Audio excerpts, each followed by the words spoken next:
Kids, welcome to another episode of the Neighborhood Kitchen. So what are we cooking today? Well, I don't know. See, it's kind of like cold out. It's been cold the last couple of days. Today, not so bad. So you kind of want some like good stick to your ribs comfort food.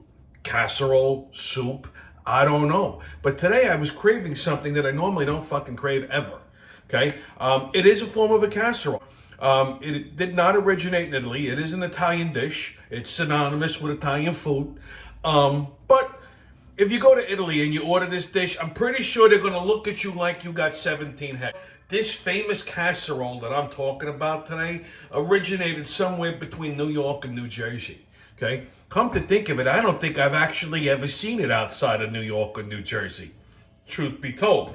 So what am I talking about today? The one and only Big Ziti, right? Big Ziti. Every time you go someplace to someone's house for a holiday, company, whatever, what's on the table? What's part of the menu?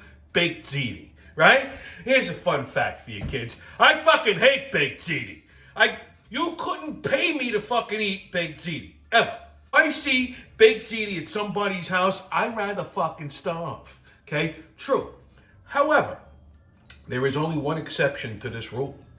This lifelong hatred that I have towards baked ziti. There was only one person and only one person in the entire world who could make baked ziti, and I would eat it like it was my last fucking meal on earth. That was my dear departed Aunt Florence. She made the absolute best baked ziti ever. As a matter of fact, it became a bone of contention around the house. Like my mother would make baked ziti, and I wouldn't fucking eat it. And she was like, I don't understand. You won't eat this, but like if you go to your aunt's house, you gavone the goddamn baked ziti. I'm like, yeah, because she makes it better. And they never understood why. And I'm going to tell you why. See, everybody, when they make baked ziti, they layer it with the ricotta and the cheese, and it's heavy, and it's fucking soupy, and the pasta's all fucking mouchard. That's why I won't eat it. However, when my aunt used to make it, it was always perfect. And the reason why it was always perfect was because she didn't do it with these fucking layers. She stuffed it. She stuffed it full of fucking meatballs. I'm telling you, you stuff anything full of meatballs and instantly it becomes better. You stuff me full of meatballs and I might actually smile. So today, we're going to make my version of my aunt's stuffed baked ziti with mini meatballs. This is going to be first things first, you got to start with our meat. So I have a little bit of a trifecta here. I have the ground beef, the ground pork, the ground...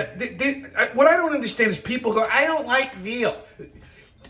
When I come across one of these people, you know what I do? I just tell them, oh, that's okay. I didn't use any veal. And then they eat it and they go, this is delicious. What's in it? You know what's in it? Veal.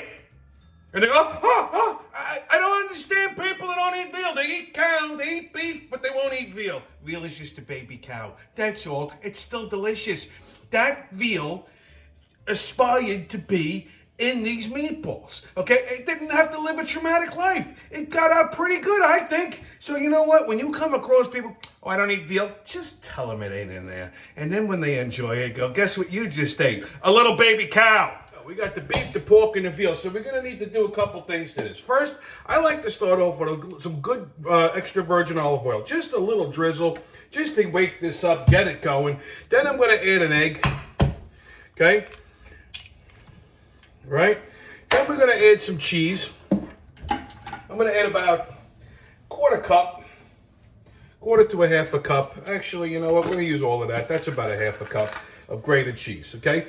Just like that. That's what we need. Now we need about, I would say, probably about a quarter of a cup of breadcrumbs. Now, here's the thing with breadcrumbs. You don't want too many breadcrumbs in your meatballs because you don't want bread balls. The reason that you add breadcrumb to your meatballs is just so they stick together. You just want them to just kind of, just enough that makes it stick together. So I think that, yeah, it's about a quarter of a cup. Okay?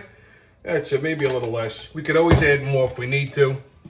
Okay, that's the beautiful thing about ingredients.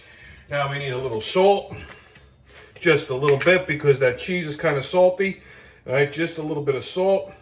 And then we need a little bit of black pepper. Okay, I like a lot of black pepper. All right. Now we need some seasoning. I'm using some of this Emerald's Italian essence for like stuff like this, which is really good. It's a nice blend of oregano, basil, a little rosemary, thyme, some marjoram. Okay, just about that much, maybe like a half a tablespoon. And you know what, when you're using dried herbs like that, you always want to pulverize them because it wakes the oils up in them. And you can smell it. It gives it a nice fragrance. Now we got to add some onions and garlic. So I got a nice giant Vidalia onion. I'm not going to use this whole thing.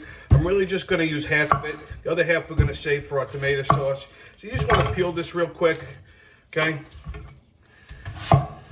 Right.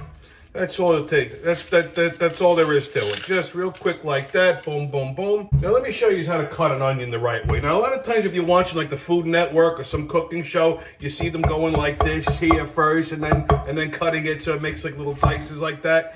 No fucking kitchen that I've ever worked in has done that. Okay? Here's how you cut an onion. Knuckles down.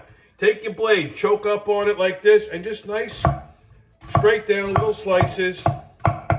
Okay, just like that. And then we're going to dice this up, right? Just like this here. Okay, you just keep going back and forth, the back and forth, the back and forth, the back and forth, until you have nice small dices. Now, because I'm making these meatballs miniature, okay, I want a very, very fine dice on this, okay? I don't want big chunks of onion or garlic in my meat. Just like that, just a nice little dice. That's what you're looking for, like a nice finely diced onion. So we got our onion nicely diced up. We're going to add that to our bowl, okay? So just like that, pick up your cutting board and boom, just scrape it right in. And next, we need garlic. So let me show you a trick with the garlic. So what you want to do is you want to take your garlic clove like that, take your knife, pop it, all right, and just you pull the peel right off, just nice and easy, okay? See, it comes right off.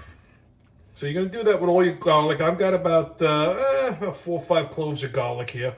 All right, so you're going to pop all your garlic and just put it to the side because there's something we're going to do with this. All right, so one more time. Bang. There we go.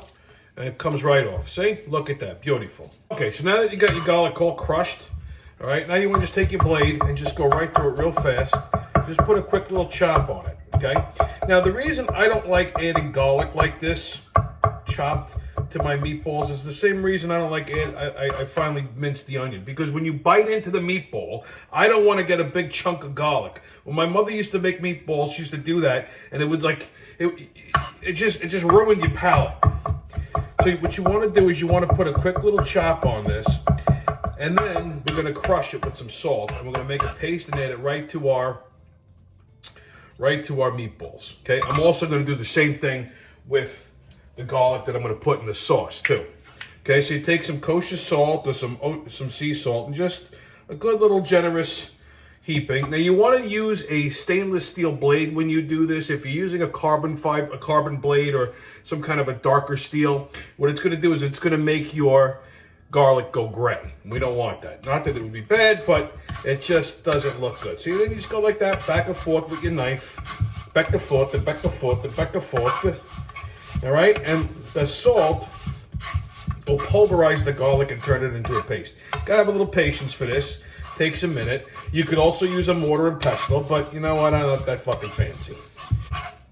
So we have our garlic paste just like that. See, that's just gonna melt right into these meatballs, and it's gonna be evenly distributed, and it's gonna be delicious. Okay, just scrape all the garlic off the board, and there you go. Now, our meatballs are ready to mix. For this part, you got to use the mixing tool that God gave you. Make sure your hands are nice and clean. And you got to get in there with your big paw. And you just got to start, like, mixing all of this up. Okay? So we want to mix our onions, our garlic, our meat. And you just kind of want to crush everything. The egg is going to bind with the breadcrumb. And it's going to make this stick together nice. Okay? And then we're going to make our little mini meatballs. And just want to make sure everything is nicely mixed. It's going to take a couple minutes, okay? Just keep working it around, okay? Keep your breadcrumbs handy in case you need them, okay? Because you want this to be not exactly wet, but not exactly dry, kind of somewhere in the middle, all right? I think I'm going to add a little bit more breadcrumb to this, just about another tablespoon or 2, okay? Just so it sticks together a little bit, okay? So what you want is you want it to come off the bowl like that and just make like, almost like, looks like a big meatloaf. And if you're doing this right, oh my God, it's gonna smell amazing. All right, now, there we go. That's what we want, okay? Here's the thing about meatballs. Everyone asks me, how come you make, I'm the only one who can make meatballs like my grandmother. My grandmother made meatballs the best because she didn't overwork the meat. You gotta be delicate with this stuff, okay? Because otherwise, if you overwork the meatball too much, okay, it's gonna get tough. So just very gentle, very gentle. And that's about the size of the meatballs that we want. So I'm gonna use this portioner here because it'll give me the right size, okay? And that's it, that's all. Just very gentle, I'm barely touching it, okay? Barely touching it. Because it's gonna hold together because of the breadcrumb and everything. So you don't have to sit there mangling it and beat your balls. Be gentle with your balls. As you can see, our mini meatballs are all done. Don't they look cute now? You probably think, oh, he's gonna bake them next. You do not bake meatballs. Meatballs should always be fried. Why? Because that's the right way to do them. If your nonna bakes some meatballs, that's not the way real Italians do it. I know because both of my grandmothers did their meatballs the exact same way. And they were both from two completely different parts of Italy. My mother's mother was from like Candela. My father's mother was from Palermo. Sicilian, not Northern Italian. They both did it the same way. As a matter of fact, they used to bread them and then fry them. And why do you do that? Because it actually makes, not only does it put a nice crust on the meatball, but it actually helps the sauce stick to it. And it just adheres to the meatball and it gets in there and it makes it all nice and happy and delightful. Okay? So do not skip this little breading station here. Some regular just 4C breadcrumbs, the lifeblood of any Italian household. Just a couple of eggs that I whipped up. Now, you can actually fry them from here, but like I said, don't skip this step because it's a very crucial step. Right? And it just makes it that much better. And that's what we're looking for. We're looking for like just perfection. See? That's all. A nice light breading on the meatball. Okay, and then, so as you can see, I got my meatballs all breaded up and ready to go. I'm just going to stash these in the fridge real quick for about 15, 20 minutes just to let everything congeal so that way when you throw it in the oven, when you put them in the frying pan, the breading doesn't fly right off. Okay? Little trick. Even when you're doing cutlets, anything that you're breading, before you fry it, chill it. So that way the egg congeals, holds on to the breadcrumb. When you drop it in the hot oil, the breading doesn't go all over the place. So while that's chilling out, let's work on our put the apron on for this part. So I got my pot getting hot, and I want to take some extra virgin olive oil, some good extra virgin olive oil, and I want to put a good amount of that in the bottom of my pot. Now the thing with the tomato sauce for this is I want this sauce to be a little bit lighter. I don't want it to be like a typical heavy tomato sauce. I want it a little bit silkier, smoother, a little lighter, because again, it's gonna thicken up when it's baking in the oven. So you don't want to make this too heavy. So you want to keep it a little bit on the lighter side. Tomato sauces for me, there's no right or wrong way to do it. It really depends on what you're using it for. So in a dish like this, I want a light, silky, smooth kind of tomato sauce. All right, so I got my oil getting hot here. Give it a couple minutes, and then we're going to start adding our oil. So I got about a cup of onion. It was the other half of that Vidalia onion. I'm going to add that to my pot. And I want to sweat these onions out, because that's going to be most of the flavor of this sauce here. Okay, so what you want to do is you want to add a little bit of salt when you do that, because I don't want these to caramelize. What I want to do is sweat them out because I want them to let their moisture out. Okay, so in order to do that, you need some salt. All right, so you need a good bit of salt in this. Okay, so just sweat these out. When they start to get translucent, then we start building the next layer of flavor. Okay, so our onions are nice and sweated out. Now we're going to add our garlic that we pasted. About 5 cloves of garlic. Okay. So you want to get that in there. And you just want to cook that out a little bit, okay? Just watch it. Be careful you don't burn your garlic. Okay, when it starts to get fragrant, that's when you know it's it's doing its thing here. So just mix it all in with the onions, nice. Oh man, you know, nothing smells better than just like garlic and onion, a little olive oil. That's the stuff dreams are made of right there, kids. So, our garlic and our onions are cooking down. Now you want to start to season this and add your tomato paste. So I'm going to start with 1 whole can of tomato paste. The reason that we add this is the glue. This is what binds this sauce up, gives it that nice, rich tomatoey taste to it. Okay, it takes a minute to get it out of the can. Okay, so you want to mix your tomato paste in here, get it cooking. All right, you want to cook that raw tomato taste out of it. And this is a good time to season this now.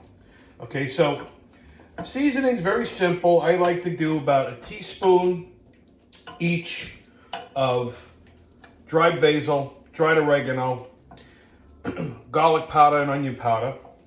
And you want to add a little Italian essence in, you can. Okay, wouldn't hurt. So what I do is I crush everything up in a mortar and pestle like this. Like I said, it releases the flavors. Okay, so you get your seasoning in there, because I like to toast my seasonings. Okay, another good pinch of salt. Okay, I like a lot of cracked black pepper in mine.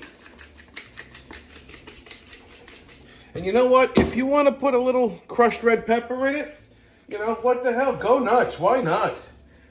Okay, just a little bit. Okay, we don't want it too spicy. And just get that all worked in nice. Okay. Oh, man. Whew. Man, you gotta smell this. This is, I mean, look at that. I mean, you could put that on toast right there and it would be delicious. Now that we got our tomato paste cooked down, okay, and we got all our seasonings and our aromatics incorporated, now we deglaze. I like to deglaze with sweet red wine. I'm using this like from Italy. It's a nice sweet red. It's a blend. A Chianti would work. Okay. This is going to add a ton of flavor. You know, tomato sauce without red wine is just not tomato sauce. Okay. And like I said, you want to deglaze and you want to work the tomato paste and all your seasonings and aromatics in before you add any other tomato product to this. Okay. It should look like this. Nice and velvety. Now we want to add our tomatoes. So I got 2 big cans of tomato puree here. So I'm just going to add that right in. Okay, like I said, I mean, you could do this any way you want. You want to use crushed tomatoes, use crushed tomatoes. You want to use, you know, whole tomatoes, use whole tomatoes. I want this to be like a nice, silky, beautiful type of sauce, okay? So I'm going to add 1 can of tomatoes. I think I'll do another can, right? So we add another can of tomato puree. Okay. And like I said, you're going to have extra sauce and meatballs left over, and that's okay, because that's never been a problem around here, that's for sure. You can always freeze it. Those little meatballs make great meatball heroes. They're like the perfect size, okay? So we get this worked in. Now I'm also going to add a cup of water to this, okay? Because this is going to cook down. Actually, we'll make it about, a little bit of about a quarter of a cup. Okay, just want to get this. Now this is going to cook down because I'm going to let this simmer for about an hour, okay? But the reason I want it, actually I am going to use the whole cup, okay? Because I want this to be a thin, silky, smooth, beautiful tomato sauce. Now, let this simmer for a little bit and you're going to want to taste it, because sometimes when you're using a canned tomato product, it gets a little acidic. And to neutralize that acid, you use about a tablespoon of sugar. Now, I know this is a controversial thing. Everybody goes, oh, my grandmother never put sugar in her sauce. She lied to you, okay? Sometimes my grandmother would do it. Sometimes she would not. Depends on the kind of tomatoes that you're using. Now, I tasted those. Those are the Tutto Russo tomatoes. They're usually very good. And they're not very acidic, if any acid at all. But sometimes they are. So you just got to taste it and and just adjust it. So like I said, like a tablespoon of sugar will neutralize all of the acid in it, and it actually brings out the taste of the tomatoes, okay? So don't be afraid to use a little sugar. Don't go crazy, it's not dessert, okay? But a little sugar goes a long way. So our sauce is over here on the back burner simmering, so now we're gonna get ready to shallow fry our meatballs. So you want some regular olive oil, you want a nice heavy bottom pan. I'm using my cast iron, and you wanna go like maybe like, about a third of the way up the pan. It's all right if they don't cook all the way through, because they're gonna finish in the sauce. So we just want to put a crisp on them. All right, we just want to get them going. So let our oil get hot. When it's nice and hot, we'll drop our meatballs. Okay, so our oil's ready. So we can start shallow frying our meatballs. Okay, you don't want to overcrowd the pan. You want to get like maybe, I might do this in like probably 3 batches. So the first batch is out of the fryer. Just look at that. Tell me this does not look beautiful. I mean, oh my God. Hot, but good. Holy crap. These are Grandma's meatballs. Okay, so our meatballs are all done. Look at how beautiful these look. See, this is why you bread and fry them. And I can't stop friggin' eating them because they're so delicious. Okay? Before I put them in the sauce, though, I said I want my sauce to be smooth and silky. So what I'm going to do is I'm going to get, this is, again, an extra step. You don't have to do this. If you want your sauce a little bit more rustic, that's fine. But for baked ziti, I feel like it should be smooth and silky. So I'm going to take the old boat motor, my stick blender. Okay, and I'm just going to give it a quick little pulse. And there we have it. Okay, that's just, again, just wanted to, like I said, keep it very nice and silky and smooth, see? Now, I did have to add about a teaspoon of sugar to this. Again, just to neutralize some of that acid. Okay? Give it a little taste. Perfecto. Okay, now, the fun part. The meatballs. So now we're just going to slide all of our meatballs in there carefully, carefully, carefully. Okay? That's it. And like, we're just going to let this simmer for about an hour like that. Okay, you want to stir it constantly. A little snack for me. You hear that crunch? Beautiful, beautiful. This is going to be nice. Now, you just want to give these a little mix. Make sure they're all in the swimming pool here. Keep it on very low heat. Cover it. Let it simmer for about an hour. And then we're ready to put our big ziti together. Okay, so sauce and meatballs have been simmering for almost an hour now. I got my water up for my pasta. So now next component that we have to make is the ricotta. So I'm just going to use like maybe like a half of a container of polio ricotta because there's not a lot of ricotta in this. I don't want it too heavy. I mean, it's not exactly a dietetic dish, but you get what I'm saying. We're not going to do that full layer of ricotta and then the sauce and then the ricotta and then the sauce and so on and so on. Okay, so just going to kind of eyeball it. All right. So to this, I'm going to add an egg. Okay. Make sure there's no shells in there. Okay. I also want to add a little bit of extra virgin olive oil to this. Because why not? A little oil goes a long way. We're going to add a couple tablespoons of grated cheese. Okay, any kind of grated cheese you like. I'm using Lugadelli. We're going to add a little bit of Italian essence.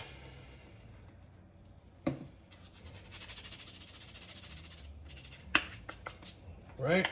I like a lot of fresh cracked black pepper. Okay? I think that's nice with ricotta.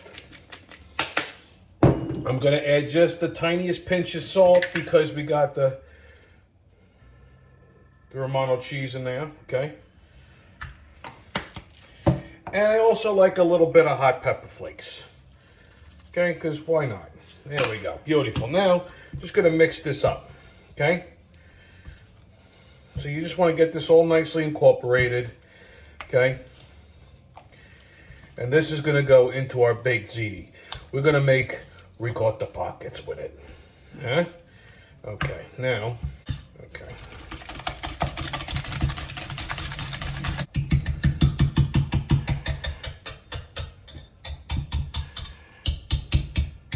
And there we have it, kids.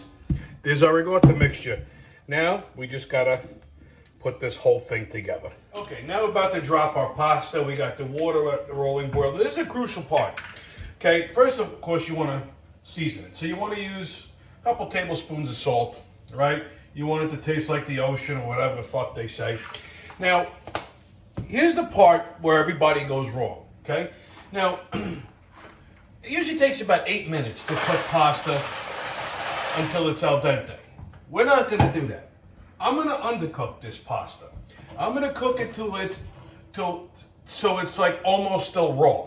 Why am I doing that?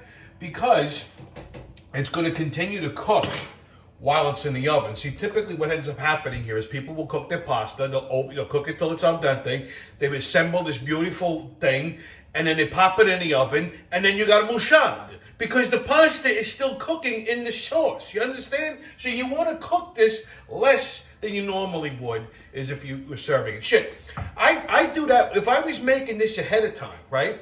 I would actually put the pasta in there raw. Cover it with plastic, then cover it with aluminum foil, put it in the fridge, and then pop it out, stick it in the oven. And let it cook through about an hour, hour and a half, and the pasta will be perfect. I do that with lasagna. I never cook the lasagna noodles, and I don't buy those fucking, like, you know, oven-ready noodles, because that's a scam, all right? So just let your ziti cook for about 5-6 minutes, okay? You want it a little underdone, because like I said, when we're going to toss it in the sauce and in the oven and everything else, it'll continue to cook, all right? And that's my trick. About 5 minutes. I'm going to check my pasta here, because like I said, I don't want it al dente. I want it a little undercooked. That's hot. Perfect. Still raw, but 3/4 of the way cooked. That's what I want. So, I'm gonna get my big ziti pan. I just love these ceramic pans too, because they go right from the oven to the table. I'm gonna put a little glug of extra virgin olive oil on the bottom, just for fun, okay? Then we're gonna take our pasta, okay, drain it off good. Right? And you want to add the ziti first. And then we're going to add our meatballs and our sauce and our cheese. And then we're going to assemble this nice. Alright, so we got a beautiful sauce and meatballs that have been simmering away for the last hour. So I want to strain some of these meatballs out. Okay, and I don't want to use too much sauce just yet, because I don't want this like super like soupy. So I'm just gonna, you want to get these meatballs in there, and I want to mix them around a little bit, so you know we got a nice meatball to pasta ratio. Okay, we're probably not going to get all these meatballs in there, but you know, it's all right if we have a little left over. It's okay. No one ever had a problem with leftover meatballs. So you want to kind of just like, you see what I'm doing here? I'm just making little pockets here, so everybody gets some. See? Look at this. All right, beautiful. Now that's a nice meatball to pasta ratio right there. Okay, now we're going to hit it with a little bit of sauce. Okay, just a little. Right, just a quick lashing, just right down the thing. I'm getting a facial. This is so good. So now I'm going to take my ricotta, right, and I'm going to make little dollops. And then what I'm going to do is I'm going to shift the pasta and meatballs around so that, like, you know, it sort of falls in there and like makes these little ricotta pockets. Like, you know, I mean, come on. What's in your pocket? I got a little ricotta in there. That's nice. Okay? And we just want to get like, we just want to kind of, yeah, just, you know, just a little bit. Like, we don't want to make this like too nuts here. You just nice. And then you kind of just go like, you see what I'm doing? Just kind of, just get that down in there nice. See? Look at, oh, yeah. If you guys could smell this, my God. I'm getting like a facial. Okay? And just like a couple little pockets like that, right? Just get a little bit more here, like right over here. Just want to make a little, just kind of want to make these little ricotta pockets like that, okay? Now, we need cheese, okay? So I got some shredded mozzarella here. Now, watch what I'm gonna do. I'm just gonna go just like this here, right? Just like this here. And then we're gonna take my spatula again and I'm gonna do the same thing. I'm just gonna kind of shift it so that the mozzarella gets down into everything, okay?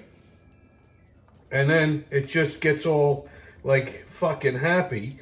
I mean, could you imagine being stuffed with ricotta and cheese and meatballs? Come on. Now that is how you do a baked ziti right there. Okay, now we're not done yet. We need some more sauce.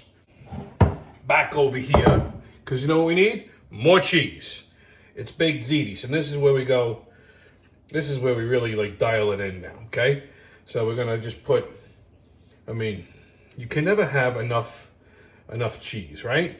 Just gotta get all of that. There we go. Look, oh yeah. This is Sunday eating right here, okay? This is how you do a Sunday. You ring the dinner bell with this, not only they're gonna come running. Whew, Lord have mercy. Okay, so you want to basically cover the entire top of this in cheese. Now you should have your oven preheated to 400 degrees, okay? Because we're gonna pop this in the oven at 400 for about 20-25 minutes until the top of it gets nice and brown and bubbly, and then we're good to go. Okay, now we need a little grated cheese, okay? So we're just gonna put just a little like around the thing here like that. Okay, there we go. So you have your middle rack set, 400 degree oven, 20 to 25 minutes until this is nice and brown and golden brown. Just like that, out of the oven and looking gorgeous. And you want to let this rest for a few minutes before you start digging into it. Let everything settle down so it doesn't get all droopy and soupy. Let it sit for about 5-10 minutes and then we'll plate it up. So we're ready to plate this. So I like the corner piece myself. So I'm just gonna dig right in here and get me a nice big scoop.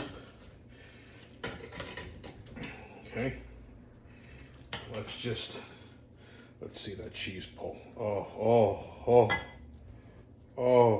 Oh yeah, babe. Oh yeah, look at that. Oh yeah, baby. Now that is how you do baked ziti. And I'm gonna put a little bit more sauce on here. Okay, because why not? Just a little bit of more beautiful tomato sauce. Just gorgeous, look at that.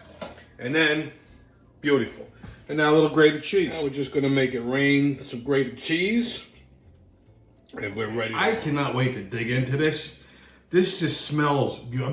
I'm getting a pasta facial right now. So let's first try the pasta. Perfectly cooked, perfectly al dente.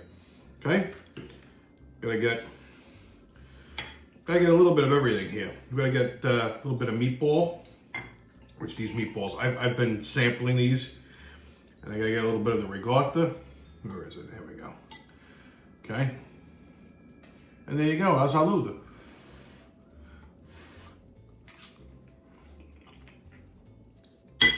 Ten out of 10. I hate baked ziti, but I love this. This is my riff on my Aunt Florence's stuffed baked ziti with meatball. I hope you enjoyed watching it. I got a nice bella bicchierina and a saludo. Get out there and eat the neighborhood, will you?